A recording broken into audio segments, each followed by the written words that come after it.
আসুন আসুন, সব হয়েছে আপনাদের বুদ্ধির কারণে। কেন দাদা, কি হলো? আসল কথাটা এবার হুজুরকে বলো দেখি।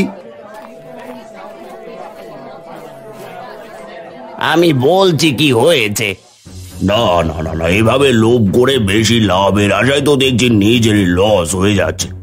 এই দাঁড়া, তোরা শোন, তোরা মাল না নিলে এগুলো সব পচে যাবে, এতে বরং আমার আরো বেশি লস হবে। এক কাজ কর, মালগুলো তোরা নিয়ে যা আগের থেকে অর্ধেক দামে।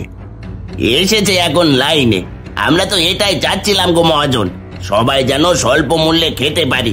এই এই তোমরা যার যার মাল সাথে নিয়ে যাও, আর কাল থেকে জিনিসের মূল্য সব কমিয়ে দেবে।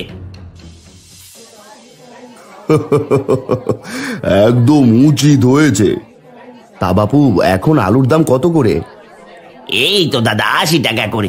এই না না, টুকু টুকু টুকু, মাত্র 30 টাকা করে দেবো নাকি গো?